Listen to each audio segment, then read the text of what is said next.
also your original professor, Dr. Keaton, has joined us as well.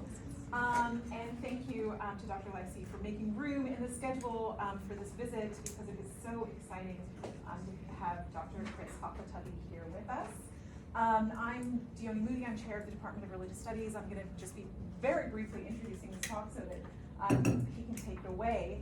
Dr. Hoklotubbe is an assistant professor of religion at Cornell College in Iowa. He has an MDiv and a doctorate of theology from Harvard Divinity School. He and I go way back. We were classmates together. So I've known him for a very, very long time, and it's really exciting to see the different shapes that our research projects have taken. His first book is called Civilized Piety, the Rhetoric of Pietas in the Pastoral Epistles and the Roman Empire, and that was published in 2017 by Baylor University Press.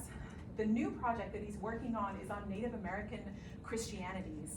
And so he'll tell you all about this, the project that he's doing with a co-author traveling all over North America, US and Canada, interviewing people from different Native communities and thinking about the ways that they are thinking about Christianity in really different ways than other Christians, but also really different ways from one another. And he told me this morning all about this new initiative, NATE, the Native American Institute for Indigenous Theological Studies, that he's helping to head up. So another just really exciting initiative. Maybe I should just leave it there. And so please join me in welcoming him for this talk, Reading the Bible on Turtle Island. Hoklotubbe Chimachikma, as Dione kindly introduced me, my name is Chris Hoklotubbe. I'm a member of the Choctaw Nation as well as mixed settler, German and Mexican descent.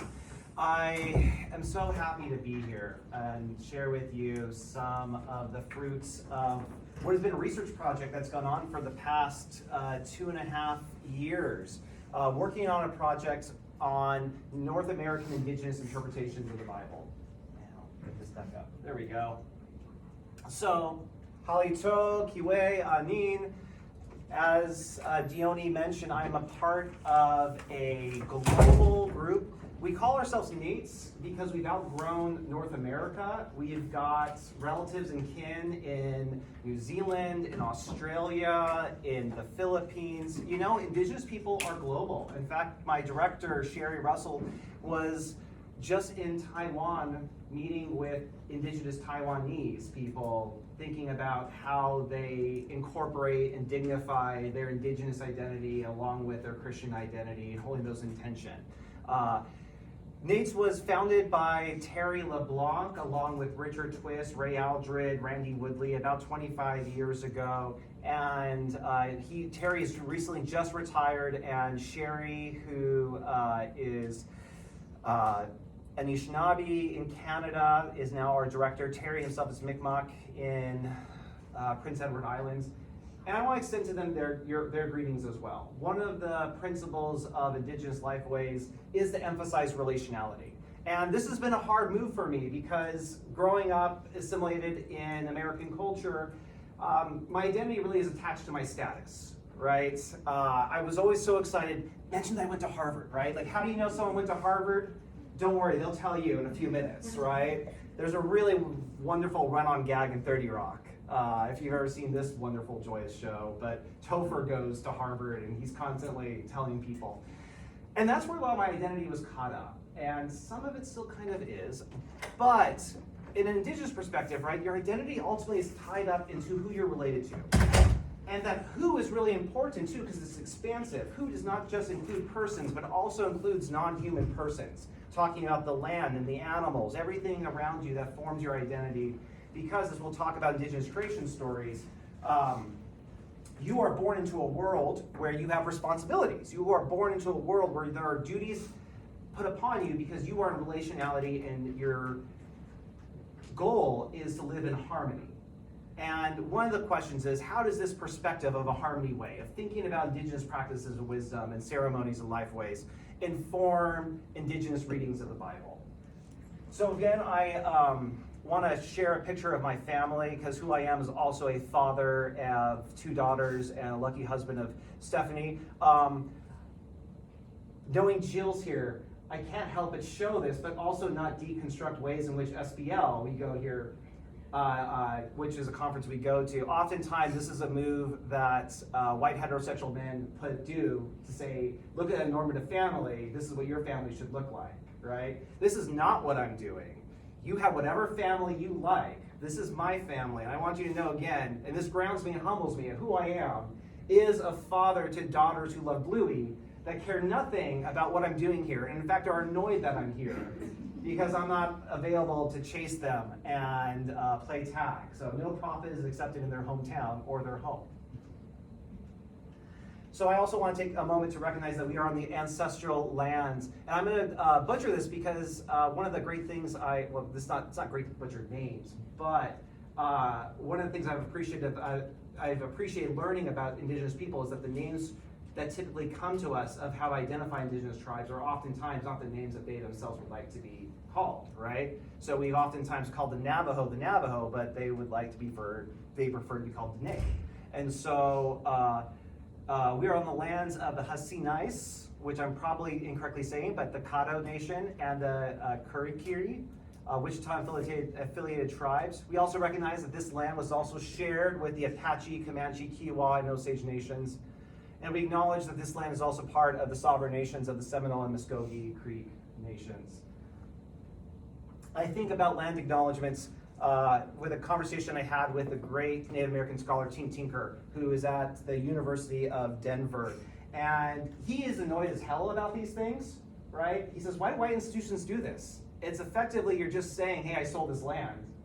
If you say a land acknowledgement without any kind of commitment or care of doing something about living in good relationships with the natives around you, then this seems to be performative. And I do say this while also acknowledging that you all invited me here. And I appreciate this relationship.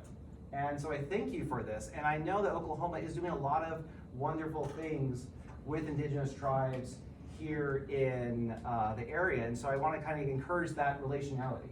I'm going to sound like a broken record, because if there's a takeaway from a lot of my experience with these Indigenous tribes and Indigenous networks that I'm a part of, is that it always comes down to relationship. And every answer to every problem is, well, what does it look like in relationship with this small community? And they end up being not very sexy answers, because we want global answers and fixtures to things, but it's always about getting back down to the community and the small story level. I do want to recognize that the work I've been doing has been funded by the Louisville Institute, and this project on Indigenous North American interpretations of Christian scripture, I don't do alone, but I'm doing it in partnership with my good friend, Danny Zacharias, who is Cree First Nation in Halifax, Nova Scotia. So for the past 2.5 years, I have been touring around the United States, talking with Indigenous leaders and Christians and non-Christian Indigenous people, medicine people, road men in the Native American Church, about just broad conversations of spirituality. And it's so funny, because you have to do these IRB reports about how you're going to interview Indigenous people, what questions you're going to ask, and then you throw all that away, because you have to privilege Indigenous protocol, which is you sit down with an elder and you shut up, and you ask a question and then you just follow where they go. And it's rude to kind of have your list of questions. And so we just did a lot of listening. And we said, we are going to marinate in stories for 2.5 years before us, with our hubris as New Testament scholars, go in and think we're going to write about what Native Americans think and how they read the Bible. So it's been entirely fruitful. And I'm going to share some of these stories that I've gathered a little bit today. So I know there's a lot of new people in this room. I'm going to kind of breeze through some of these slides, because I feel like this might be redundant for a class on biblical studies, especially knowing the DNA that Jill's probably put in this class and that Nina's doing this class. Hopefully you have talked about the ways in which that no interpretation exists in a cultural vacuum. I put this picture up not to make fun of evangelicals. This Bible looks very much like the Bible that I grew up with. And I hold this kind of sacred and important, because it's the Bible that my grandfather gave me. And this was pretty much what I thought about the Bible when I was a first-year undergrad, sitting where you're sitting, right? That the Bible is God's love letter to us. And it's immensely clear and relatable, and it always has a message just for me. But I would offer, and one of the things that I found most productive in my biblical studies courses at my undergraduate at a public university was to really get the message that culture informs how we imagine. And so here are a bunch of pictures of Jesus throughout the centuries. And what do you know? The history of Jesus scholarship and even the visualization of Jesus is that we are always imagining Jesus as a reflection of ourselves. And there's this really great scholar named Albert Schweitzer who wrote the history of Jesus scholarship in the early 1900s. And yes, there's been 100 years more since then. But effectively, his conclusion still stands. And he surveyed all this scholarship and says, you know what, it's funny. When a French Marxist writes about Jesus, what do you know? Jesus looks like a French Marxist. When a Lutheran, who's very pious and from German, writes about Jesus, what do you know? Jesus looks like a German Lutheran. And so he throws out his hands in the air and says, here's my apocalyptic interpretation of Jesus, and then goes to do good work in Africa and becomes a doctor. So if culture informs how we imagine these stories and how we imagine the text playing out, what difference does it make when we center indigenous stories and experiences? Things that we think are unfathomable to think about were things that seem very obvious to previous generations. So, for example, when I teach religion and American politics, we talk about how it was very clear to a lot of Southern Christians, very pious Christians, that it was against God's will for African Americans to intermarry with white people. In fact, Bob Jones University went to court saying, you can't make us go against God's will by forcing us to have African Americans in our school. And when they did it very slowly. And they made sure that there was only African Americans who were married, because God forbid any single African Americans marry white people in their schools. This is what they thought was clear interpretation of the Bible. Also, across seminaries, pastors are trained that when you go to your sermons, you ought to be having the Bible in one hand and the newspaper in the other. You need to be able to relate the Bible to the stories you recite. But again, the stories that matter to you, the news sources you look at, the stories you want to tell are always individual and contextualized to your own personal experiences and concerns of the world. So there have been a plethora of really wonderful works that take seriously how people's ethnic and cultural contexts form how they read the Bible. So one of the classics in biblical studies is Bruce Molina, who talks about how sociological and anthropological studies can help us think about how we can move away from modern interpretations and maybe start imagining how ancient people in their societies in Roman culture thought about the ideas of words and practices. And this is basically my first book, right? Is to say that when we translate the word piety in the New Testament, it means something very different to the Greeks and Romans than what it means to us modern Western Christians. We have mujerista theology, which is feminist Latinx or Latina theology. We have Asian American theology. We have African American interpretations. But there really hasn't been much indigenous interpretations of the Bible. There has been indigenous theologies that have brought forward kind of a broad global view of how people have interpreted the Bible and how that contrasts against indigenous lifeways. But really, the one person that has really done close work of actually paying attention to a text and sitting with it from an indigenous perspective would be the first indigenous bishop in the Episcopalian Church, Stephen Charleston, who's Choctaw, who actually lives in Oklahoma City, is retired. His underappreciated work, The Four Vision of Quests of Jesus, is really astounding. And so I want to kind of recognize the ancestors and the shoulders I stand upon as Danny and I go forward with this work.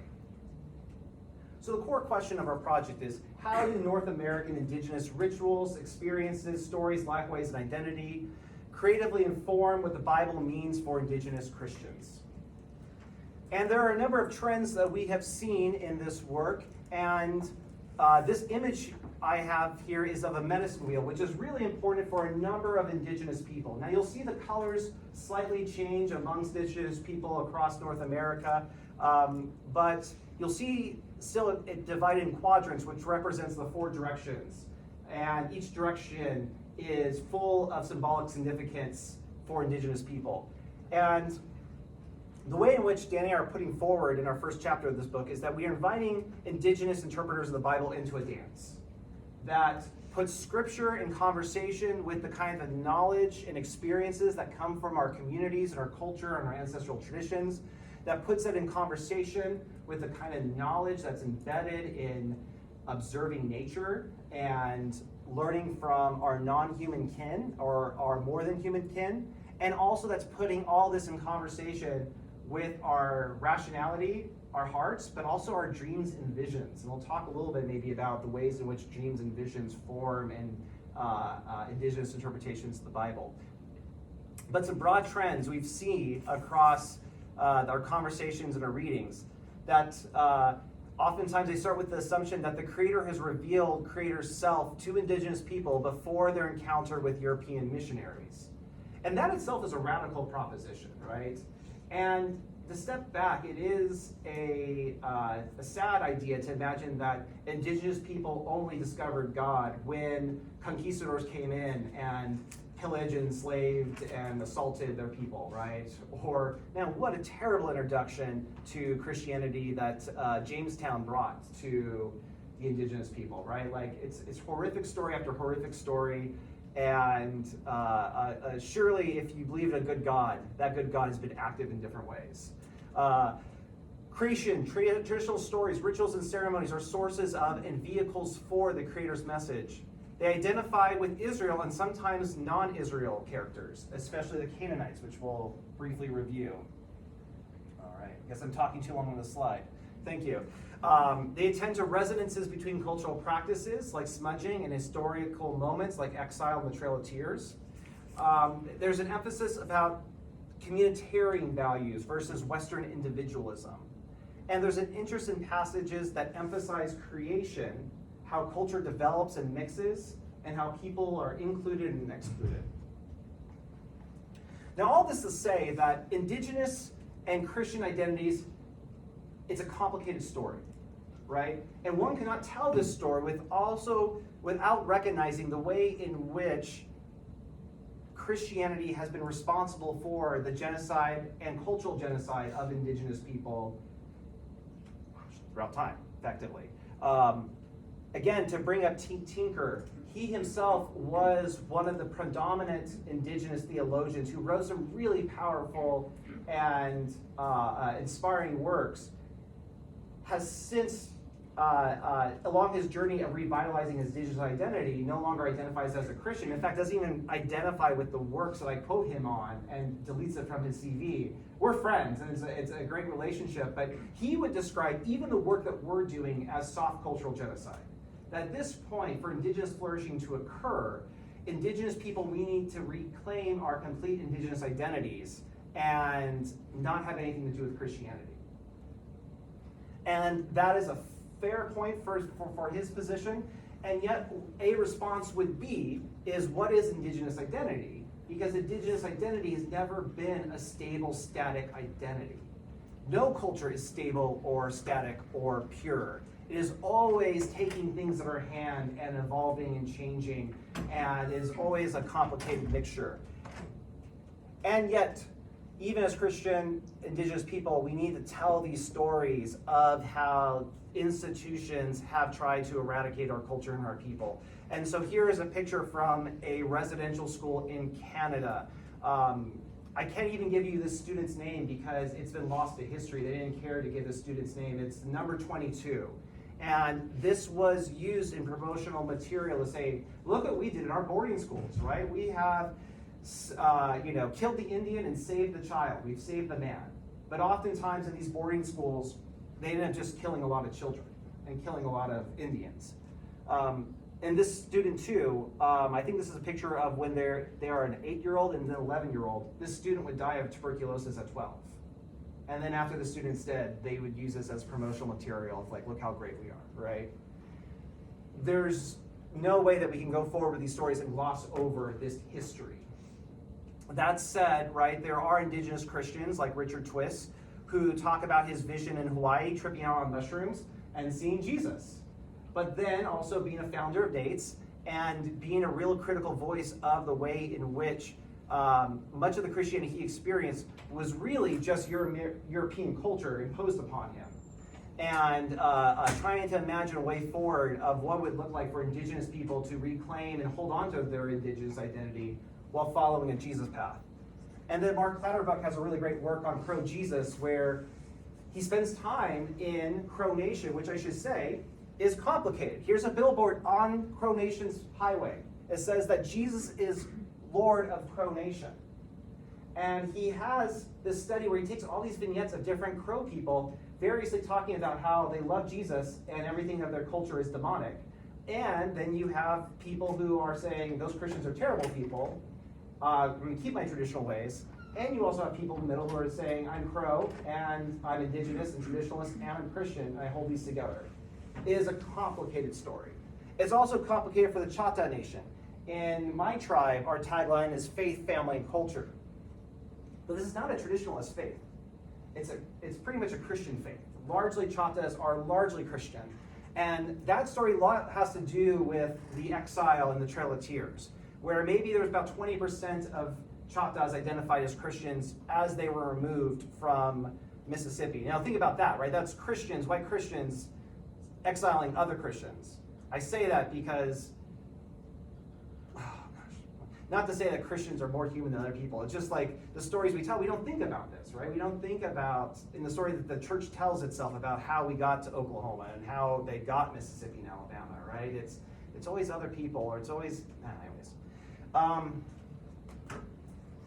A lot of Chata today would identify as conservative Christians, and they might think the work I'm doing is pretty heretical. So all that to say, these identities are really complicated, and I name it. There are 574 federally recognized tribes in the United States, and that doesn't count all the ones that are fully recognized. There are 630 recognized tribes in Canada, and that also doesn't include the Inuit in Alaska, along with the Métis, which are a French Cree mix, and all the federally unrecognized. So it's a daunting project that Danny and I don't expect to be speaking for anyone or everyone, but we're trying to share stories, and hopefully people find themselves in those stories. If not, they're encouraged to go and tell better stories. So one of the works that you all read here was Cowboys and Canaanites by Robert Warrior. And Robert Warrior concludes that really the obvious person for indigenous people to identify with when they read the story of the Hebrew Bible is with the Canaanites, right? It's the indigenous people on the land of Canaan that the Israelites come into and say, well, this is our promised land. This story rings a little bit too close to home because when Puritans came through and landed, they said this was the Europeans' promised land, and indigenous people were the Canaanites. And Canaanites was another word for disposable, right, and barbaric and savage.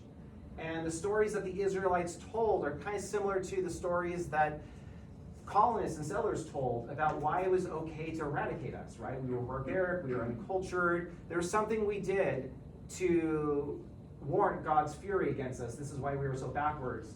And again, this is all the kind of demonization work that combination of empire and religion put together that makes people disposable, that as scholars of religion we need to attend to.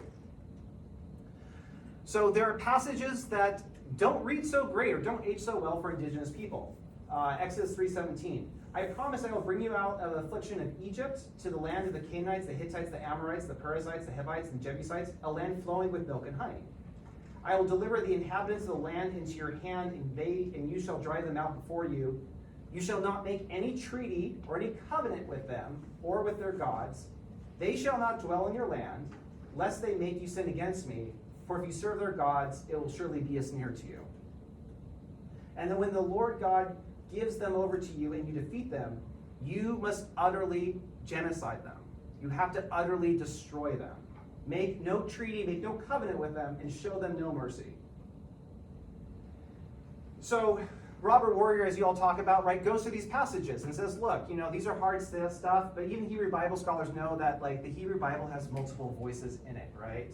So Joshua says, if you read Joshua, you get the sense of, yeah, they wiped them out. Joshua did a pretty good job of utterly destroying everything that breathed. But when you get to Judges, it's a whole different story. They're still around. And even God says, so now I say, I will not drive out the indigenous people out before you, but they shall become adversaries to you, and their God shall be a snare to you. Archaeologists come in and say, well, it actually looks like there was a lot more mixing that happened, and that the Israelites mixed in with the Canaanites and created this blended tribal family that would then grow into the nations and kingdoms of Israel later on. It's hard to say what stories actually happened, but we do know the stories that are told at church, and we do know the stories that people preached. And those stories are much more simplistic and straightforward. And those are the stories that Robert Warrior says we ultimately have to contend with. No matter the multiple voices we see in the Hebrew Bible, no matter what archaeologists tell us. Whatever we are to make of what actually happened, we are left with the story of the Canaanites losing their land. What Robert Warrior thought should be done as a result of this realization is that we should remember the Canaanites and the land. And we should take responsibility for the terror and violence that these stories have inspired. We should recognize how stories inform how Americans think of themselves and of indigenous peoples. And this should raise the question that must national identity erase ethnic cultures and identities of diverse peoples? And should the U.S. erase indigenous peoples, as it seems the Israelites did the Canaanites, whether through assimilation or destruction? So again, just an example of this, Cotton Mather in his sermon, right, talked about the colonists as a chosen people and indigenous people as disposable and despicable Amalekites and Canaanites. So Robert Warrior poignantly asks, do Native Americans and other indigenous people dare trust the same God in their struggle for justice? No matter what we do, the conquest narratives will remain. As long as people believe in Yahweh of deliverance, the world will not be safe from Yahweh the conqueror.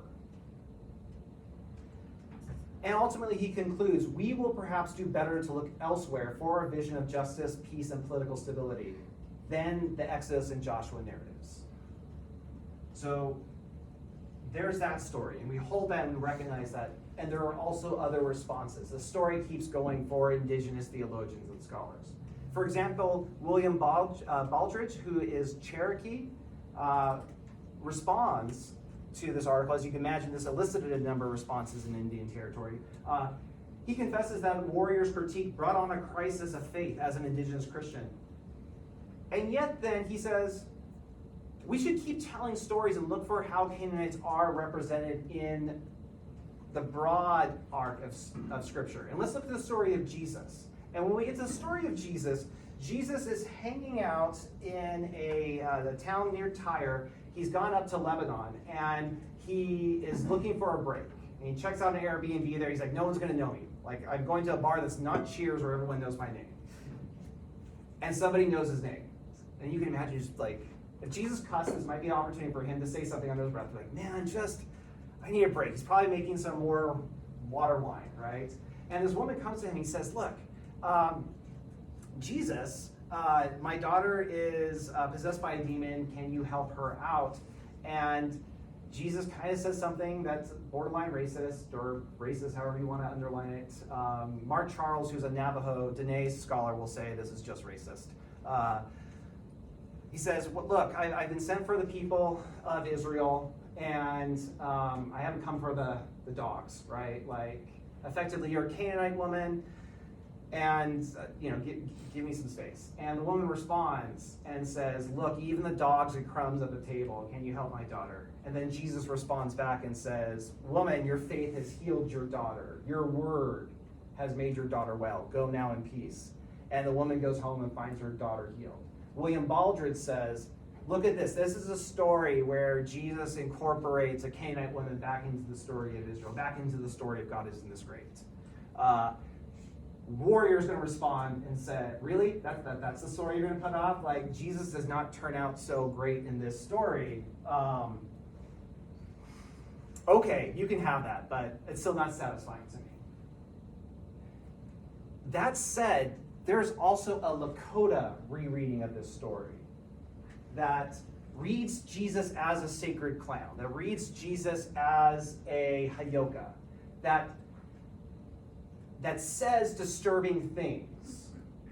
And in the indigenous traditions, the role of a sacred clown, the role of a Hayoka, is to say things that are backwards, is to say things that are disturbing. In some ways, like in Greek philosophy, you have the cynic, who does these public performances that make people uncomfortable. Kind of like me. I make people uncomfortable, but no, that's a terrible joke. Sorry, I'm just trying to. Where are you going with that one? I was going to say Jill, but I'm like, no, she's healing. I will make a self-deprecating joke, and I just did not have the second line to follow it up. Yeah. Anyways. And it did, one of the things we talk about, Nate, is that we try to laugh, because there's so much hardship to talk about. We're not laughing, we're not learning, and we're not being present with one another. So, but one way of even looking at the story from this tradition is to say, what if Jesus is like a sacred clown and saying something foolish, but then his foolish statement moves the spotlight onto somebody else? And now you have the woman who is at the center of the story, and it's, as my friend Mitzi Smith, an African-American womanist theologian, says, it is her word, is her logos that heals her daughter. And this is an affirmation of, as she puts it, feminist or womanist sass, of womanist talkback. A woman talks back to Jesus and she gets results. And maybe that's part of God's story. And I think that fits in with this Hayoka story too, is that something foolish is said that elicits this opportunity for someone to shine. And we do see other philosophical stories like that, but that's just a sidebar. Jace Weaver has another story too, and it's too long to get into, but effectively he tells the story of daughters in Numbers 27 who say, basically, our dad died, do we get land, Moses? And Moses is like, I don't know, you're women. Like, do women own land? Again, misogynistic, but he asks God and says, hey, God, can these women have land? And God's like, yeah, stop being misogynistic. And he's like, okay, you girls can have this land, right? You can have your inheritance even though your father has passed away. That said, the names of these women are names of 5 Canaanite towns. And so some scholars have said, is this a way that shows a little bit of those echoes that Canaanites are still in the mix? And that one of the stories that's being covered over is actually how mixed the Israelites are with the Canaanites in their tribe. So, but this remains a haunting question, right? Somebody's liberation oftentimes is someone else's oppression. And the God who is a liberating God is also a conquering God. And so can we imagine a way of life where we just stop conquering indigenous people and we liberate all? So this is not the end of the story. There are more ways in which indigenous theologians and ministers have been thinking about the stories of Exodus beyond Robert Warrior. One of the conversations that Dione and Farina King, who is the chair of Native American Studies here, talked about at breakfast today is broad questions of syncretism. So syncretism is this term that's been usually leveled against Native American Christians by conservative mainliners and evangelicals, saying, you cannot mix indigenous practices which are pagan into the church. That is an unholy mixture. Syncretism is a mixture, and you are making less holy or adding pagan elements to our pure culture. And so the history of indigenous religious practice has been one of contending and fighting for the rights to even practice indigenous religious culture in the United States.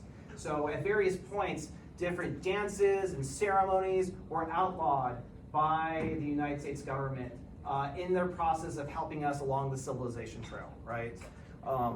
And even though when these practices would become legal in the 1960s and 70s and 80s to various degrees, still within church contexts, indigenous Christians and indigenous people practicing these things would be side-eyed or told to get out for doing these practices. And one of the things that indigenous Christians have come back to and say, look, the Hebrew people are much more like indigenous people than they are like 21st century modern Americans.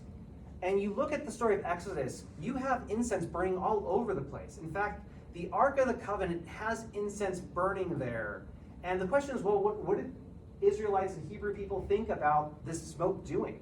If you talk to an indigenous person about what the smudging does, so I think of Clarence Yule Haller, who is a Muskogee Creek minister, but who also practices traditional ceremony ways. He describes incense as both clarifying and producing good thoughts, right? That we are surrounded and inundated with bad thoughts and bad negative energies. We don't even say bad spirits, right? And the smoke clears that. It helps to center us, and it purifies us to be present in the moment. Others would say that it wards away bad spirits. And what's interesting is that when you look at what the Talmud, how the rabbis talked about incense, you get a lot of similar explanations for what the incense is doing. That it purifies and that it wards away demons. So modern people say, "Oh, that's all superstition." But I'm like, that's how the rabbis and the ancient Hebrews probably thought about what this practice did. And so I lift up kind of the work of Casey Church, who runs an indigenous Christian online community called Good Medicine Way. Their church services happen on Monday night. And so he regularly is practicing indigenous ceremonies. And he emphasizes that he's not doing anything that is so, well, at least what he does resonates with practices in the Hebrew Bible. So mainline Christianers, please get off his back. Stephen Charleston, the Choctaw retired bishop who I mentioned, talks about how indigenous people too have their own original instructions. So in the same way as the Hebrew people, as an indigenous tribe, receive from God on a mountaintop, through a vision that Moses has, instructions for how they should live as a community, indigenous people too have also received their own indigenous original instructions. Not in the form of 10 commandments, but certainly a number of commandments of what it looks like to live in harmonious ways. And that to be indigenous, right, is to maintain connection with these ancestral ways and this wisdom. And in some ways, you think about it like to be any ethnic culture, right, is to be in communication with one's ancestral traditions and customs and ceremonies and wise practices. And so indigenous people can look up and say, look, we've got these instructions, we will bring them and we will put them in conversation with instructions that we see in the Hebrew Bible. As Stephen Charleston says, when God spoke to Native America, it wasn't a joke, it wasn't primitive, it wasn't nature worship, it wasn't superstition. It was a call of God to all people to draw near, to listen, to believe, and to love. Another accusation that's made of indigenous people is that they're all animists, right? And we see this in anthropology texts, and we see this in the way when you say religion, we talk about the animism of indigenous people, right? And we say, oh, well, that's not those animists out there who worship nature, right? And anthropologists are guilty of this too, because early anthropology, early study of religion, is just Christian missionaries going out and studying people for their religious deficiencies of how to then convert them, right? And some of that has seeped into how the categories that we use in modern study of religion to think about how indigenous people imagine the world, as if it's something different from their own cultures. And so, indigenous people would say, gosh, we don't worship nature. We have other words, but you're imposing this kind of strong category upon us in order to make us even more barbaric or more savage, so that it can easily be dismissed or deleted and something else imposed upon it. But if you look at the Exodus story, God is continually manifesting in natural objects. And we don't think about it that way. We don't, but as Mark, let me put this, Mark Wallace, is he Chickasaw? I think he's Chickasaw. Scholar of religion talks about, right, this is just animism. This is biblical animism that's happening, that God appears in fire. When God is leading the Israelites out into the wilderness, he's leading them by a cloud of smoke during the day and a cloud of fire during the night. Like God is materializing in natural elements. But that's not animism. Don't look here. This is not animism, right? Also, this is an animism. When the Israelites or the Hebrew people get bit by snakes, and then Moses puts on a snake on a pole and says, everyone look at this snake and everyone's going to be healed. That's not animism, right? That God's power of healing is communicated through an animal that people are supposed to put up on a pole and look at. But these are practices that some indigenous people do as well too. And so they look at this and say, Yeah, I see the logic. I see how animals can be communicators and vehicles or channels for divine power. Let's see here. So the long walk. So a number of indigenous people, right, have stories where they come from the land and they know exactly where that land they came from. So when we talk about indigenous people of the Southwest, there are a lot of stories of the Pueblo people coming out from the Grand Canyon. The Lakota come out from the Wind Cave. The Chata and the Chickasaw, we're not quite, stories will differ about where we come from. We come from the ground, the mountain. Maybe we come from the Grand Canyon with our Pueblo brothers and we just kept walking. But we too have a story of coming into a promised land. And the Chickasaw Chata story is that every day our tribes would gather together and keep walking toward the sun. That for a lot of indigenous people in the Southwest, the sun was not necessarily God, as the missionary said, that we worship the sun, but that the sun and fire were windows of divine power, that divine could communicate and was looking at us and watching us. So you had to be very careful what you said around the campfire because all fire is connected. I mean, it's not to use a dark analogy, but it's a little bit like Lord of the Rings with Sauron, right? Like the eye is the sun, and then the Sauron can see you in all these places. It's a little bit of Chata belief of how the sun is an eye for the divine power. But so they want to get to divine power, they're following the sun, so they keep going east. And every day they set up this pole, this sacred pole. And as the pole leans, every time it leans, they say, this is the direction we're going. Until finally the pole stops and it stands up straight. And that's how they know this is where we need to stay. And the Chickasaw say, well, this is getting crowded, so why don't we go on this part of the land and you guys hold on this part. And we say, that's cool, let's do that. A little bit like Abraham and Lot, selling up where they're going to live when they get to the promised land. And Reverend Stephen Charleston also takes this opportunity to point out that when the Israelites are going from Egypt into Canaan, there's a little detail that oftentimes is missed, is that they dig up the bones of Joseph. And they say, we're not going to leave and forget our ancestor Joseph as we go into this promised land. And so too the Choctaws, as they traveled both from where they were into Mississippi, which would be our ancestral land for many centuries, they carried the bones of their ancestors. And when they were removed from Mississippi into Oklahoma, again, they removed the bones of their ancestors and they carried them with them. And again, the Choctaw and a lot of indigenous people, we practice communal burials, right? We don't have individual graves where we put everyone in a nice box, but everyone's kind of put together. But again, this emphasizes this beautiful communitarian spirit that we are who we are in relationship to our family and to our ancestors. And we can't imagine being apart and being broken off from these relationships. And how important it is if we're going to be moved from our land. First off, imagine how tragic it was for those who weren't able to take the bones of their ancestors, being removed from their family sites, being removed from that connection.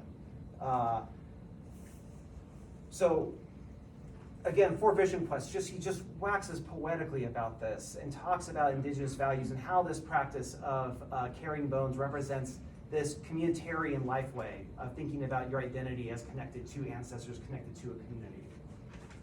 Again, not an emphasis that gets emphasized in Western readings. As he says, the key theological principle at work is continuity, an unbroken thread of life that passes through death, binding the community together and abound and undiminished by time. All right, so it's at 45. I know you all have a project coming up here with doing rereadings of the Bible. And I want to lift up a work that my friend Mackenzie Griffin, who is a student at NATES, is working on right now, which is a Cree Soto rereading and redescription of the story of Moses. And there's this interesting story in Exodus and Numbers where Moses is commanded to strike a rock to produce water. And it's really funny because the Israelites are complaining and like, we're tired, we're hungry, and we need some, we need water. God forbid they ask for water, right, in the desert.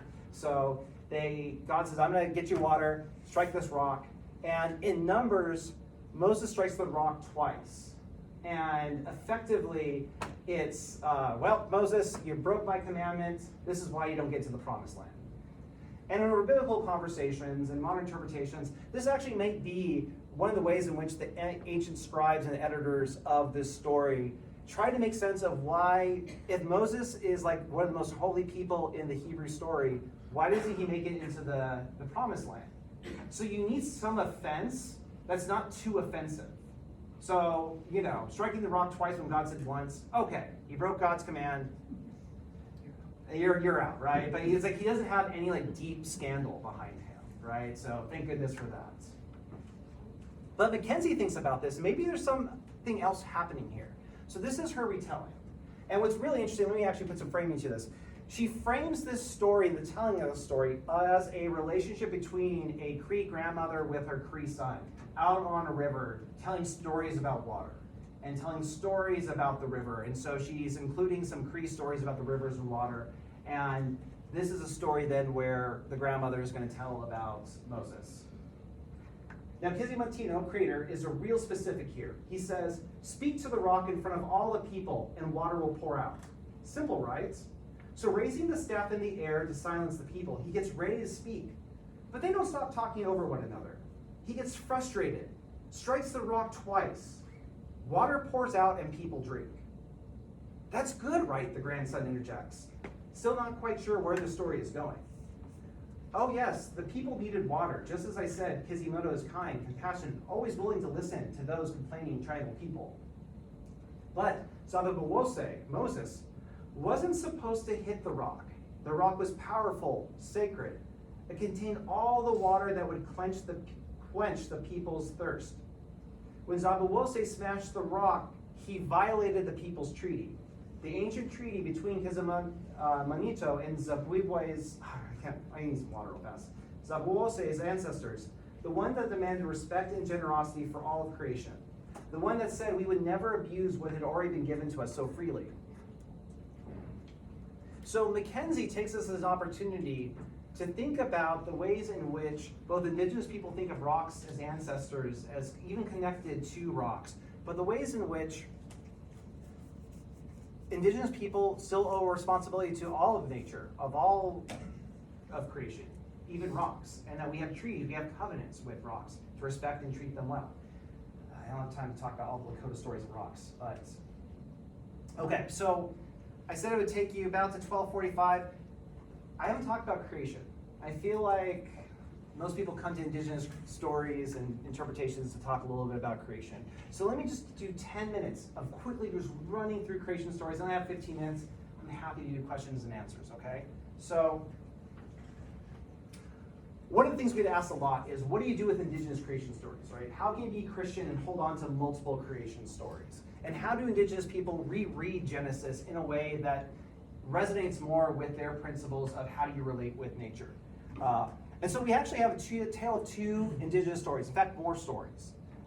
Oftentimes in the West, we read Genesis as a story establishing a hierarchy where humans dominate, they have full control over nature, and nature is here to extract resources so that we may benefit and flourish. And at the end of the day, Jesus is going to come back, and it's all going to burn up anyway, so we'll get a new earth. So let's try to create as much wealth as we can and make a peaceful living.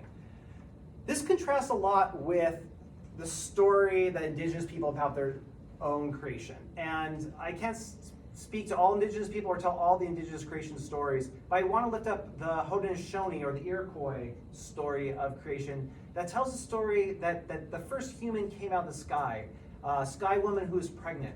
And as she's falling out of the sky, she is desperate, she is needy, and she's pathetic. And geese come to the rescue of her. Birds catch her as she falls and plummets down the sky. And a turtle then sees all the commotion above and sees the desperate need of this pregnant woman and says, put her on my back and I will keep her afloat. And so the geese put the woman on Turtle's back and they're having a conversation with each other. They said, man, she's pregnant. She's going to need some more room here in order to thrive, for these babies to have a place to walk. And so we need land, we need something to put them on. And Turtle says, there is rich soil underneath this water. If anyone could grab it and put it on my back, we can make a place for this woman to live. And different indigenous people tell this story differently. Effectively, different animals try. The beaver tries, the frog tries, there's another grandmother turtle who tries, and variously, it's a muskrat or it's the animal that you least expect it, has the most gumption, and swims down, grabs the dirt from the bottom of the ocean, but dies in the process. And as their body floats to the top of the surface, in the clutched hand of the muskrat or grandmother turtle, you see soil. And with that soil, it's put on the back of the turtle, and land is spread out. And this is where we get Turtle Island. And so in this creation story, humans only exist because of the grace and generosity and sacrifice of animal kin. And this story is supposed to evoke a sense of we are all interconnected, and none of us exists and thrives without each other. And so one of the greatest missions and duties ahead of us is to think about how we can live in harmonious relationships with one another. That we are not the center of the story. Or this is Reddit, right? We see all these Reddit posts of like the main character, right? This person thinks of the main character. Like, we are not necessarily the main character in God's story. That there are other characters that matter, that there are other people that matter. They may not be human that matter, that we need to live in good relationship with. Otherwise, we're all going to die. So, again, indigenous interpretations aren't unique in pointing out these ideas, but other, ecological Christians have pointed this out. That again, we look at the Hebrew word Adam. It comes from human, which also, is a pun on Adama, earth. One of the things that my friend Danny's pointed out is a par. We oftentimes translate a par as dust. That Adam is created from the dust of the earth, but a par could also be translated as topsoil.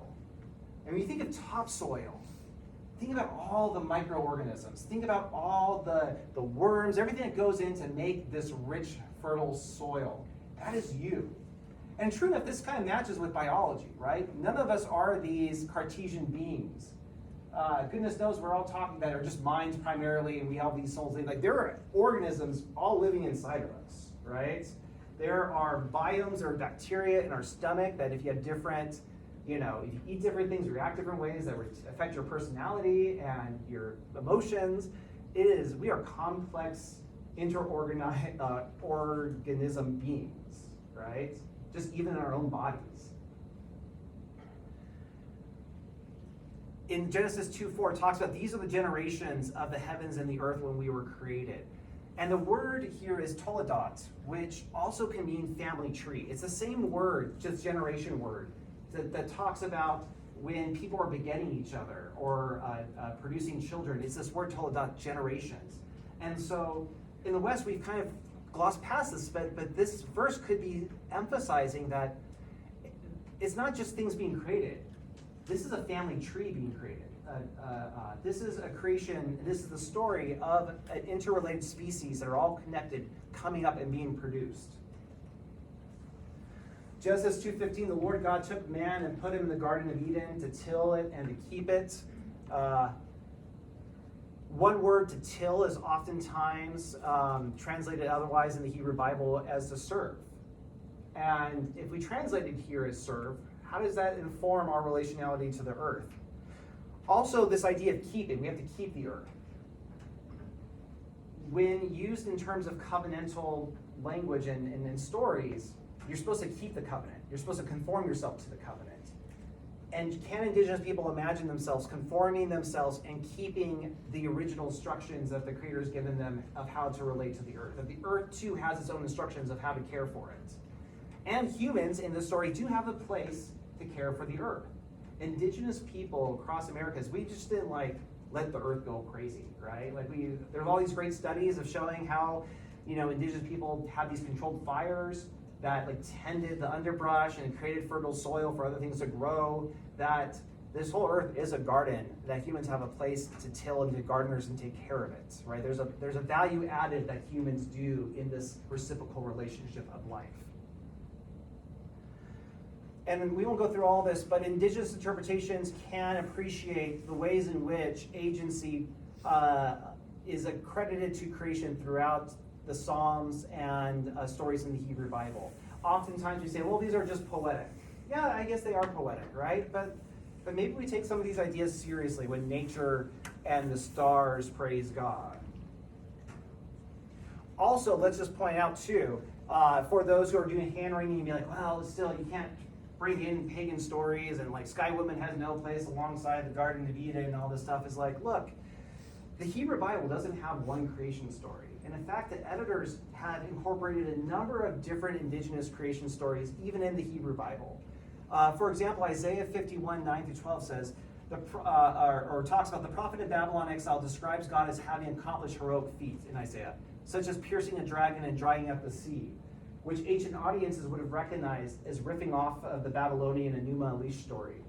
In this Babylonian creation story, divine Marduk defeats Tiamat, the goddess of the sea, and divides up her body to structure the heavens and the earth. Consider all the references in Job and the Psalms where God sets the boundary of the sea, or tames an ancient sea beast, a Leviathan. In Psalm 74 it says, yet God my king is from of old, working salvation in the earth. You divided the sea by your might. You broke the heads of the dragons and the waters. You crushed the heads of Leviathan. You gave him as food for the creatures of the wilderness. Where in the Hebrew Bible, in the Genesis story, does it describe God defeating dragons? And the thing is, we just gloss over this. Oh, whatever. I'm just not going to think about it. No, this is a creation story. And so even the ancient Hebrews thought it productive to think about indigenous creation stories, poetically or theologically seriously, to help them think about what God is like. And so indigenous people stand in good company with the scribes of the Hebrew Bible to bring in their own creation stories as things to think with, right? And again, I think Genesis is helpful to think with. Maybe I'm just a progressive liberal, right? This is not a true story, or it's a story. And again, that's, I have to kick back on my indigenous instincts here, right? There are more ways for stories to be true than just historical fact. And this is one way in which I think the Western world has kind of created a paucity of imaginations of ways to appreciate like what stories do. So, yeah, and then lastly, one thing to think about, you just talked about Mark, right? You talked about these, how can you tell stories of Jesus, right? Take you back to the baptism story, right? Jesus gets baptized, which is like a purification story, which, my Cherokee brothers can talk a lot about the baptismals or the water purification story or water purification prayers that they do in the morning that relates a lot to this baptism. But Jesus goes off to the wilderness. What does he go off to the wilderness to do? He spends 40 days there. Is he just twiddling his thumbs or just hanging out? In indigenous context, as Stephen Charleston talks about, like this is a vision quest. This is something that very similar the Lakota do and other indigenous plains people do, is to go out and see where a creator is going to meet them in the wilderness. And one question we might think about is, what did Jesus learn from creation? In the story of Luke, it talks about Jesus growing in wisdom. How did he grow in wisdom? Why can't we imagine that Jesus may have learned something by watching nature for 40 days and watching the snakes and watching the antelope and watching the birds? And you look at the parables, when Jesus talks about the kingdom of God, he's constantly doing stories from nature.